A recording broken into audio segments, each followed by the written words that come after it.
tablespoon of olive oil heating in my big pot here, and I'm going in with a tablespoon and a half of golden brown sugar. And this is the sort of stewing process that you would have seen me do in previous recipes, whether it is beef, pork, chicken. Well, in this case here, this is a sort of a vegetarian or a vegan recipe, and we're going to allow that sugar to melt. And the reason why I'm moving it around in my pot is because I know there are hot spots on this burner in my stove, over here, and I think on the corner over here and over here for some reason. And you notice how it's already starting to melt. So, and that is what you're looking for. The sugar is going to melt. It's going to become smoky, so put on the fan in your kitchen. But the sugar is going to melt. It's going to go frothy like this, and once it goes a deep amber, that is when we're going to introduce the black-eyed peas. It will happen quickly. So at this point, I'm going in with 2 cans of black-eyed peas that I drained.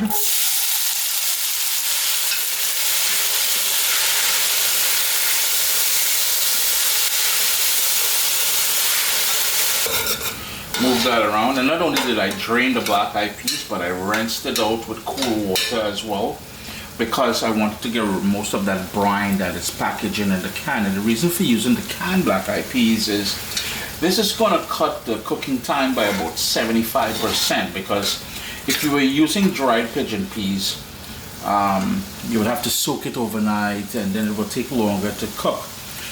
The other thing I must mention is that if that sugar was to go completely black, what you would have to do is to shut off the stove, allow it to cool completely, and then rinse, wash it and start over. That black sugar, if it went black instead of that caramel color, that deep caramel sort of amber color, it would be bitter tasting at the end, so we really don't want that. We're gonna add some scallion, pumpkin, celery, bell pepper, onion, thinly sliced carrots, some garlic, and that is just some smashed garlic that I gave a rough chop to, and some fresh thyme. I also like adding a tiny bit, maybe a teaspoon or so, of grated ginger. Now, since I know for a fact that black-eyed peas, usually anything canned, any sort of beans or peas or anything that's canned, usually has a lot of sodium in there, so I'm just going to go light with the salt. And of course you need some black pepper in there. Give that a good mix. For good measure, I'm going to hit that a little Worcestershire. That's going to give you a nice depth of flavor.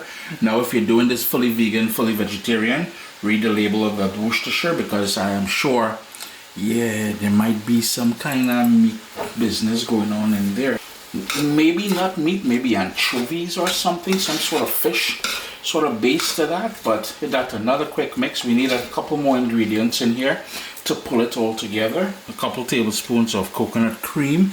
If you don't have coconut cream and you want to use coconut milk, 1 cup of coconut milk will suffice. And of course water. We need that water to help braise and pull all those ingredients together. We're going to bring this up to a boil, and then we're going to reduce it to a simmer and let that go for about 15 to 20 minutes. I'm going to add just a tiny bit more water. So that was 2 cups. I'm going to add 3 cups in total of water.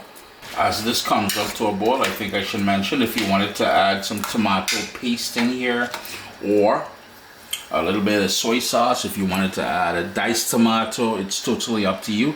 This is good as it is. If you also wanted to add a tablespoon or so of Caribbean green seasoning, by all means make use of that. But I find the thyme, the ginger, the scallion that we added in there tends to season it to perfection, in my humble opinion.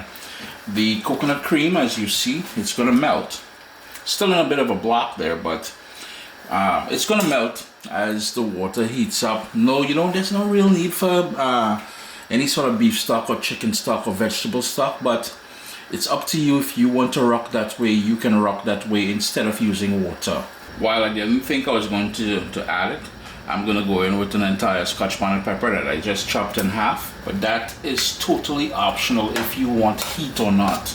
I might want that heat, I want that kick. Yeah, I kind of changed my mind last minute there. If you have pimento peppers, rock that pimento pepper in there as well, yeah? All we're gonna do now, as it comes up to that, we start seeing bubbles on the side, we're gonna reduce it to a simmer. And let that, yeah, just let that go for about a little 20 minutes and we're good. It's been about 20 minutes since it came up to a boil. I did add half a cup more water, so in total 2.5 cups of water. At this point, you're gonna taste it for salt. Notice how the gravy started to thicken up.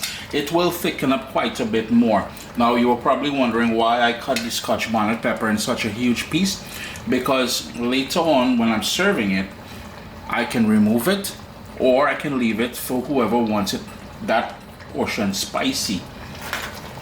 Now by cutting it, it's going to really release that Caribbean flavor, that Caribbean sunshine, that heat. So be mindful of that, ladies and gentlemen. Sup soldiers? Listen, if you enjoy this recipe, I'd really appreciate it if you hit subscribe and click that bell notification thing. If you've made the recipe, take a picture and send it to me, email address down here. I mean, trying to tell people the email address, them butts will take the address and do all kind of thing with it. And tag me on Instagram at Caribbean Pod. I really appreciate you guys and thanks for being in my kitchen with me today. Irie? The two sort of personalizations you will do at this point is decide whether or not the gravy is thick enough for you. And you see we got nice plump black eyed peas there. Yo, good luck is guaranteed. Stewed black eyed peas. And the other thing is taste it for salt, adjust that salt to your own liking, and once you're happy with both, you can shut the stove off. And you know, 25 minutes we have black eyed peas, stewed black eyed peas. You want some of you may call it brown stew. And the only reason why I keep moving it around is because I want those beans to rub together. The more they rub together, they will release that starch and thicken my gravy. See? It's already getting thicker. Chrissy at CaribbeanPod.com. Always a pleasure having you all in the kitchen with me. Stewed black eyed peas. It's all about the new year 2024 and ushering it in with good luck. As I shut off the stove, I'm just gonna hit that with some chopped parsley. Hit that another quick little stir. And boom, all done.